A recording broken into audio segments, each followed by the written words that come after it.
O Vem Que Tem é o Giro de Xerém no ar, seja muito bem-vindo, muito bem-vinda. Você torcedor do Fluminense, a essa edição do Giro de Xerém. Falar um pouquinho das categorias de base do Fluminense nesse fim de semana. O Fluminense disputou aí 5 jogos, infelizmente não foram muitas vitórias, né? Apenas uma vitória no Brasileirão Sub-17, de resto 3 empates e uma derrota. Mas claro, foi uma rodada de clássicos na Copa Rio Sub-15, Copa Rio Sub-17 também. Brasileirão de Aspirantes, estreia do Fluminense contra o Grêmio, também um empate, jogo muito difícil, né? O Grêmio é um grande adversário. Tudo isso e muito mais você acompanha aqui no Giro de Xerém. Eu sou o Luiz Felipe Borges, estudante de jornalismo e, claro, tricolor de coração. Então me siga nas redes sociais, se inscreva aqui no canal Raiz Tricolor para sempre ficar ligado nos próximos Giros de Xerém que vem. E siga também a página Fluminense Sun no Instagram e no Twitter, página que eu faço parte. Por lá você acompanha as principais notícias do Fluminense, desde a base até o profissional. Sem mais delongas, vamos começar então essa edição do Giro de Xerém.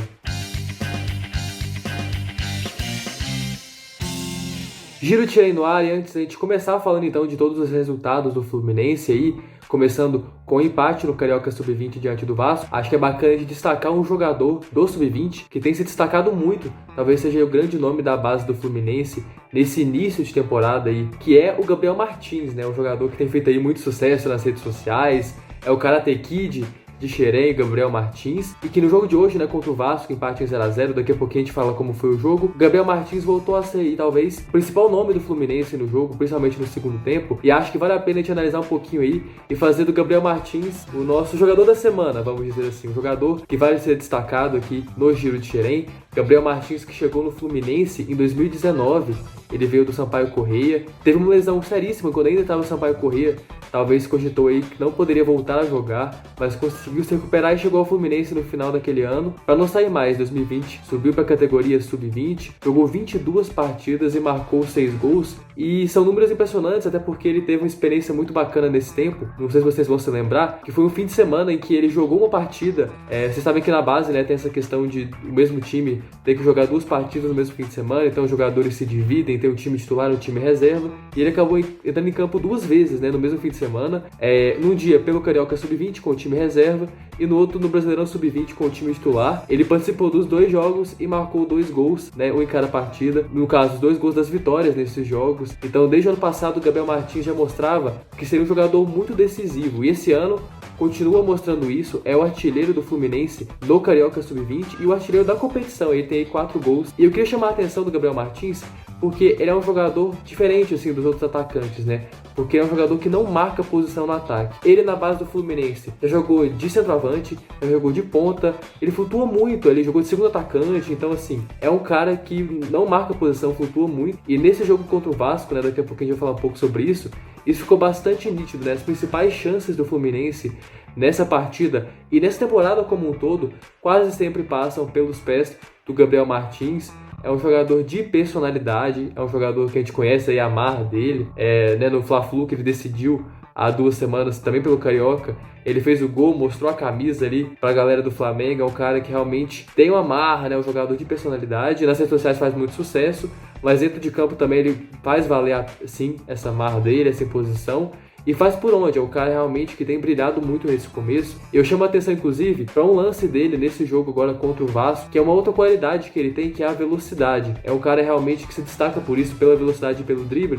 E no jogo contra o Vasco, a principal chance do Fluminense foi no contra-ataque dele. O Vasco aí cobrou um escanteio, uma falta lateral, se eu não me engano. E aí a bola sobrou para ele lá na intermediária defensiva ainda, e ele dispara, passa por todo mundo, corta o último zagueiro com muita facilidade, ganha no corpo de um outro zagueiro que vinha atrás. Quando entrou na área já finalizou de uma vez, acabou chutando aí em cima do goleiro. É uma coisa que ele não costuma fazer, que é perder gols, né? É um cara que realmente tem uma finalização apurada também, se destaca por isso, mas que infelizmente nesse lance contra o Vasco não marcou. Mas você percebe que é uma jogada impressionante, né? Que ele dá um pique que ninguém consegue acompanhar ele. O zagueiro que vinha pro combate de frente é driblado com facilidade, o que vinha atrás ele despacha, né? Dá um pique final. Mas na hora de finalizar faltou um pouquinho, infelizmente aí, impediu que o Fluminense abrisse o placar contra o Vasco. Esse foi o principal lance do Fluminense no jogo, e mais uma prova de que o Gabriel Martins é um grande nome que a gente tem que ficar de olho aí ao longo dessa temporada em Xerém. E por que não pensar, talvez seja um pouquinho cedo para pedir ele nos profissionais, mas é um cara que pede passagem, assim. A gente sabe que o Fluminense tem o projeto Sub-23, talvez ele esteja utilizado lá primeiro, mas é um nome pro Roger aí ficar de olho, porque o Gabriel Martins realmente tem sido aí o grande nome do Fluminense nesse início de categorias de base, e é o nosso jogador da semana aqui no Giro de Xerém.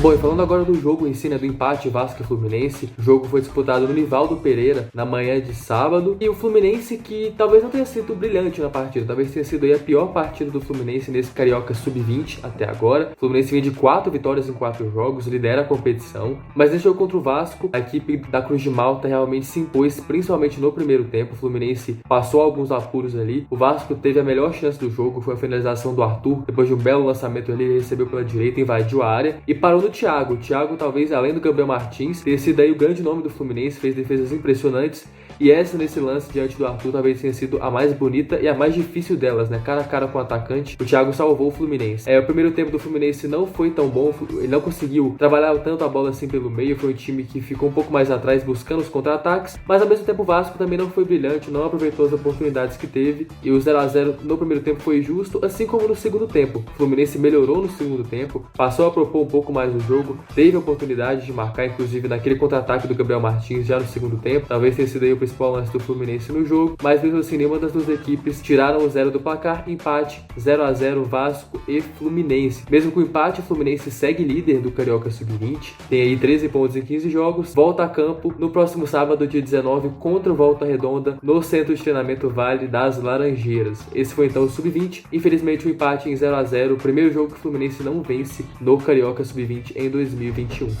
Bom, além desse empate de Fluminense e Vasco 0-0 no Carioca Sub-20, o Fluminense também entrou em campo mais 4 vezes nesse fim de semana. Realmente um fim de semana agitado. Não um fim de semana, né? Porque teve jogo na quinta-feira também. E é desse jogo de quinta que eu falo agora. Fluminense e Grêmio, estreia do Fluminense no Campeonato Brasileiro de Aspirantes, né? O Campeonato Sub-23 da CBF. Fluminense que foi a campo com o goleiro Pedro Rangel, lateral direita Dani Bolt, na esquerda o Jefté, na zaga Igor e Rafael Ribeiro. Meio campo aí forte, né? Com o Nascimento, Metinho e Wallace, jogadores que a galera pede muito dos profissionais. E falando em profissionais, Matheus Martins, que foi relacionado na semana passada, né, na ausência aí do Ganso e do Casares, foi pro time profissional, jogou aí no Sub-23 e fez o gol do Fluminense, inclusive, nesse jogo. E ao lado dele no ataque, Gustavo Apis e João Neto. Esse foi o Fluminense que começou jogando contra o Grêmio.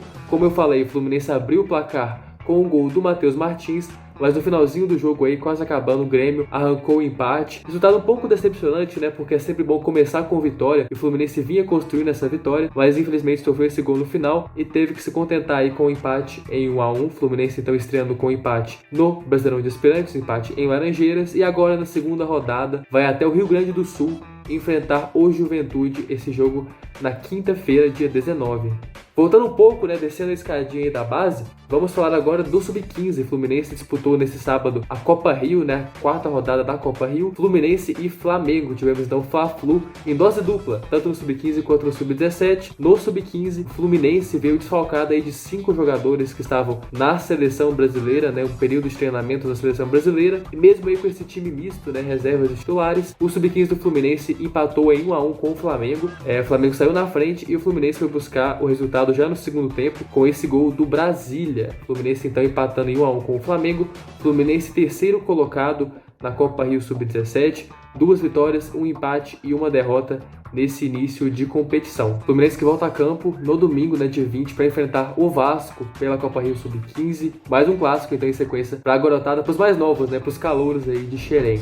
E também teve Fla-Flu na Copa Rio Sub-17, também nesse sábado, só que dessa vez saiu derrotado, né, o time B do Fluminense, né, porque o time principal disputou o Brasileirão Sub-17, venceu o Santos, enquanto isso o time reserva do Fluminense no mesmo dia acabou derrotado aí pelo Flamengo, a primeira derrota do Fluminense na Copa Rio Sub-17. Mesmo assim, o Fluminense é o líder ainda da competição, tem 9 pontos nesse início, o Flamengo vem logo atrás com 8, então o Fluminense conheceu sua primeira derrota aí na Copa Rio Sub-17. E assim como o Sub-15, a próxima rodada do Fluminense no Sub-17, né, na Copa Rio, é contra o Vasco, no domingo também, o Fluminense buscando aí a reabilitação no campeonato.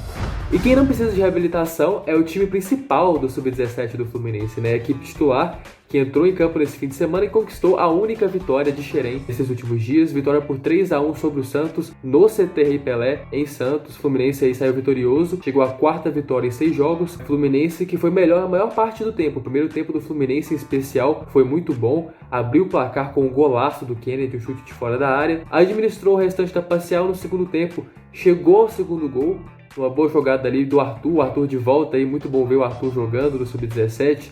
Ficou um tempo machucado, foi convocado para a seleção e tá aí de volta aí na nossa equipe sub-17 e fez a jogada do segundo gol marcado aí pelo Samuca no rebote.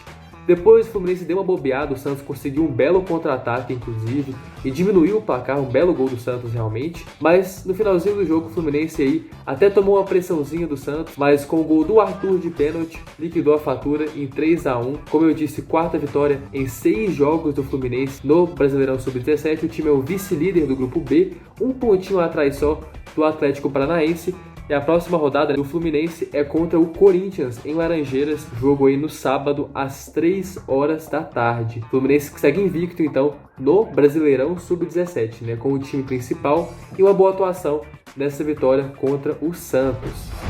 Bom, eu fico por aqui com o Giro de Xerém. Espero que vocês tenham curtido mais nessa edição. Qualquer dúvida, qualquer comentário, qualquer crítica, deixa aqui na seção de comentários do YouTube. Siga o Raiz Tricolor também nas redes sociais e se inscreva no canal, ative as notificações. E por favor, curta esse vídeo também, que é bastante importante. Lembra também de me seguir nas redes sociais e siga também a página Fluminense Stuff. Eu volto a qualquer hora, a qualquer momento com mais notícias sobre Xerém. É sempre bom falar dessa molecada que brilha muito. E eu volto aí, quem sabe, com mais vitórias aí do Fluminense, que seja um fim de semana com resultados positivos para a molecada tricolor. O vem que tem, esse foi o Giro de Xerém.